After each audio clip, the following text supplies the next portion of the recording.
सिंध में सरकारी मुलाज़िमनि जी पघार पेंशन में 22 खां 30 ऐं पेंशन में 15% वाध। नंढनि मुलाज़िमनि लाइ वॾो रिलीफ। 1 खां 6 ग्रेड ताईं मुलाज़िमनि जी पघार में 30% इज़ाफ़ो। खेनि प्रिंसिपल अलाउंस भी मिलंदो।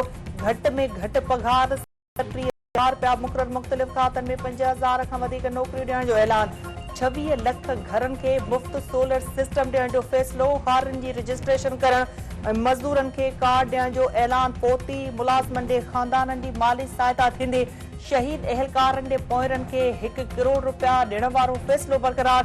ड्यूटीअ दौरान हादसे में फ़ौत थींदड़ अहलकार जे पोइरनि खे 10 लख मिलंदा।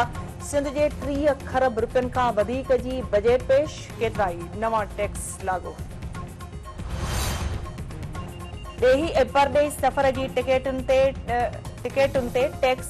रियल एस्टेट ज़मीन दुकान या फ्लैट जे मुक़रर अघ ते भी 2% टैक्स लागू। हर क़िस्म जे मुआहदे दस्तावेज़ पावर ऑफ अटॉर्नी ते भी वधी वई। 15 पेट्रोल पंप्स ऐं CNG स्टेशन्स ते 20,000 रुपया टैक्स लॻंदी।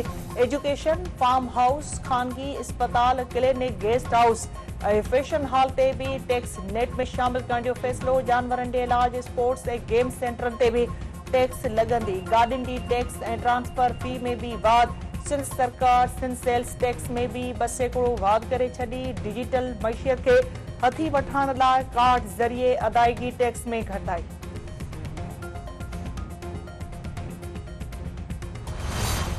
सूबाई तरक़ियाती बजट 959.1 अरब रुपया मखसूस। सूबाई सालियाने तरक़ियाती प्रोग्राम लाइ 493 अरब रुपया रखिया विया। ज़िलनि जी ADP लाइ 55 अरब रुपया मखसूस। तालीम लाइ 454 अरब रुपया। गुज़िरियल साल जी भेट में 36% इज़ाफ़ो।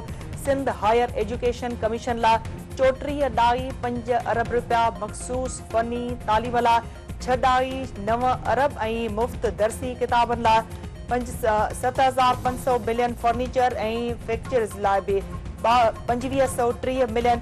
नॉन फॉर्मल एजुकेशन लाइ भी रक़म। न्याणियुनि जे वज़ीफ़े लाइ भी 800 मिलियन रुपया मखसूस किया विया। मैट्रिक इंटर में A1 ग्रेड हासिल कंदड़नि लाइ स्कॉलरशिप जो ऐलान। सिहत लाइ 172 अरब रुपया रखिया विया। गुज़िरियल साल जी भेट में 26% इज़ाफ़ो।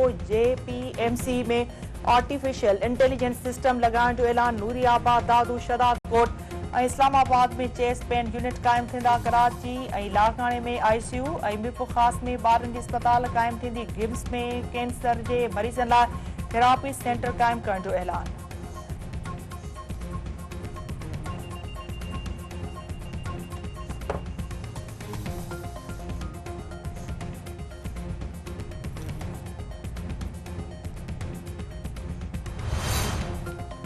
People's bus service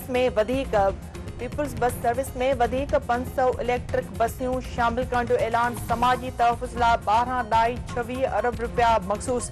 safe cities authority लाइ 3.5 अरब रुपया रखिया विया। सिंध जे 485 थाणनि जी तरक्की ऐं बहितर मुआशी इंतज़ाम लाइ 3.74 अरब। स्ट्रीट क्राइम ते ज़ाब्ते ऐं टैकिंग लाइ भी रक़म मखसूस। टूल प्लाज़ा ते कैमराउनि जी ख़रीदारी लाइ 1.5 अरब मखसूस। सिंध जी जांच यूनिटुनि में इन्वेस्टिगेशन अलाउंस मुतारिफ़ कराइण जो फ़ैसिलो।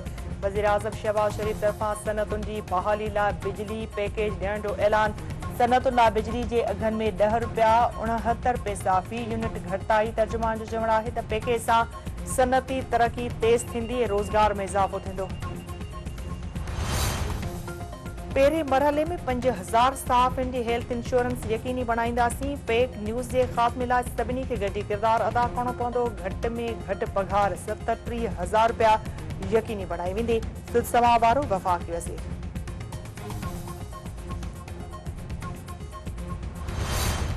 इद्दत दौरान निकाह के समेत धुरनि खे नोटिस जारी। ख़ावरबा निकाह खे 21 जून ते हर सूरत में पेश थियण जी हिदायत। जज अफ़ज़ल मजूका रिमार्क्स ॾींदे चयो आहे त जेकॾहिं हू ज़िंदा हूंदो त 10 ॾींहनि अंदरि फ़ैसिलो करे छॾींदो।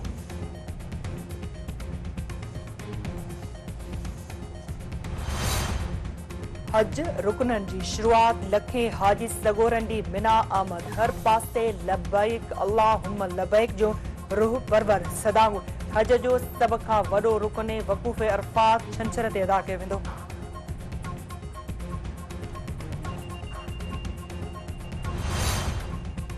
आख़िरी ईद में बाक़ी ॿ ॾींहं माल पिड़ियुनि में पीह वधी वई अघ वधीक हुअण सभु ख़रीदार परेशान वापारियुनि तरफ़ां महांगाई जो जवाब ॼाणाए ढोरनि जा अघ घटि करण खां इनकार मुख़्तलिफ़ हंधनि ते जानवरनि खे सींगारण जा स्टॉल ठाहे